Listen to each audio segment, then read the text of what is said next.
तो ये था। अच्छा, प्रधानमंत्री मोदी जी ने भी याद किया है, श्रद्धांजलि दी है। उन्होंने लिखा है कि passing off Dharmendra ji marks the end of an era in Indian cinema. एक युग का अंत है। एक आइकॉनिक फिल्म पर्सनालिटी थे, एक फिनोमिनल एक्टर थे, जो एक अलग किस्म का चार्म और डेप्थ लेकर के आते थे, जो भी किरदार वो करते थे। और जिस तरीके से उन्होंने इतने किरदार निभाए हैं, ये आम लोगों तक, अनगिनत लोगों तक वो उन किरदारों ने लोगों को छुआ है। और फिर उन्होंने भी लिखा, देखिए, कि धर्मेंद्र जी को इतने बड़े कलाकार के होने के साथ साथ उनको याद किया जाता है उनकी सिंपलिसिटी के लिए। जितनी सरलता थी, सहजता थी जो उनके अंदर, जो ह्यूमिलिटी थी, जितने ज़मीन से जुड़े थे, गर्मा एक वार्मथ थी उनकी बातों में, उनकी शख्सियत में। ये दुख की घड़ी है और मेरी सद्भावनाएँ उनके परिवार के साथ हैं, ये उन्होंने लिखा है। अच्छा, ये और इसके ये लिख रहे हैं प्रधानमंत्री नरेंद्र मोदी, और अंतिम उन्होंने लिखा है ओम शांति। क्या तो बात है? उनके व्यक्तित्व की लोग बात करते हैं, हाँ। उनके रिश्तों की लोग बात करते हैं, उनके सहज होने की लोग बात करते हैं। मतलब उनका जो है ना ऑरा बहुत बड़ा है, लेकिन वो ऑरा आपको डराता नहीं है, वो आपको थोड़ा एक मुलायमियत वाला, मासूमियत वाला, तो वो लगता है। और ये बहुत बड़ी पूंजी है कि आप बड़े हो जाएं तो आपके पद की, आपके कद की, आपकी प्रतिष्ठा की उससे ज्यादा चर्चा लोगों को जो ध्यान में आया आपके जाने के बाद, वो क्या है कि हमारे रिश्ते कैसे थे, कैसे वो हंस देते थे, कैसे किसी बात, उनका व्यवहार।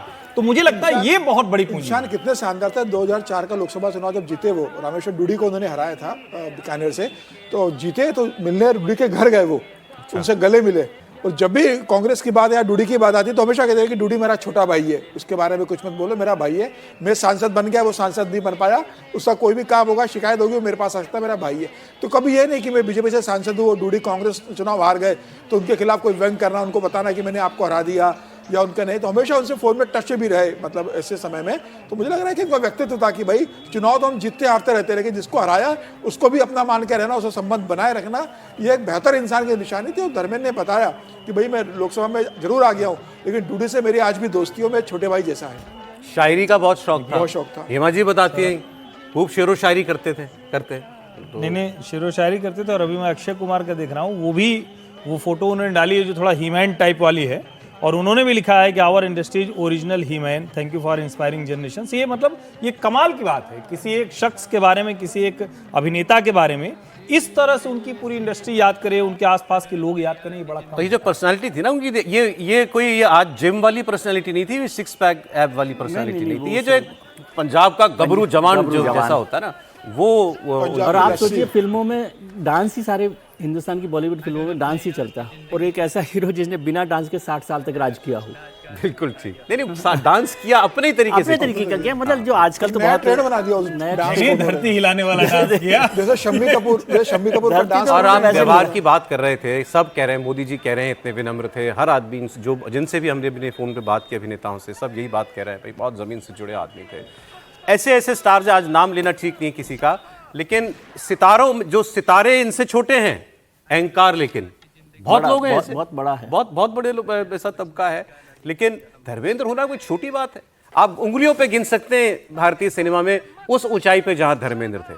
और दिलीप आनंद से, दिलीप कुमार से शुरू करिए, साल कोई बने रहना, एक अगर एक ब्रैकेट बनाना हो जिसमें दिलीप कुमार आएंगे, उसमें धर्मेंद्र आएंगे, उसमें कितने नाम है? 8 नाम होंगे, ज्यादा 6-7 नाम होंगे। भाई आप देवानंद को उसमें गिनिए, दिलीप कुमार को उसमें गिनिए, धर्मेंद्र को गिनिए, अमिताभ बच्चन को गिनिए, आज के दौर में राजेश खन्ना को गिनिए, राजेश खन्ना को। लेकिन मैं कह रहा हूँ इतना लंबा दौर जो है, राजेश जी का भी दौर उतना लंबा नहीं था, राजेश जी का दौर बहुत लंबा नहीं था। राजेश खन्ना और राजेश में रहे, आखिर में स्टारडम जाने को लेकर उनकी, और राजेश खन्ना स्टारडम वाले हीरो। अमिताभ बच्चन के पूरे करियर में बहुत उतार चढ़ाव आए, एक्सट्रीम, मतलब अमिताभ बच्चन कमाल के हीरो हैं, लेकिन बहुत उतार चढ़ाव आए।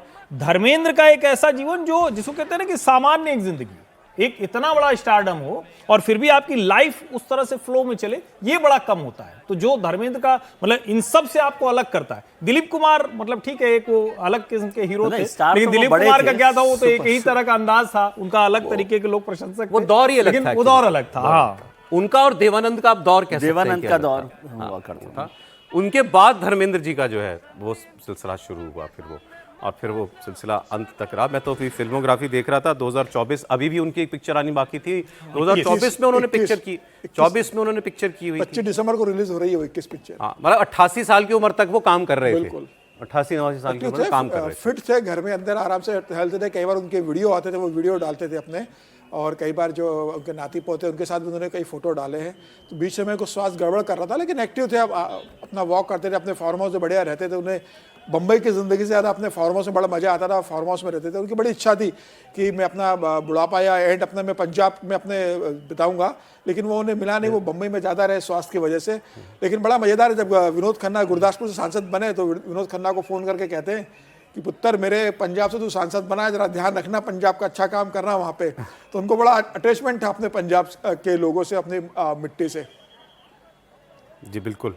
तो ये धर्मेंद्र साहब जो हैं वो उनका जाना अब ये सबको साल रहा है, सबको इसका बहुत मलाल है, मगर धर्मेंद्र जी ने एक बहुत अच्छा भरपूर जीवन जिया उन्होंने। He man and a family man, दोनों बातें जो हैं उनके बारे में कही जाएंगी। और देखिए वो फिल्म पे आपकी स्क्रीन पर वो शॉट चल रहा है शोले पिक्चर का,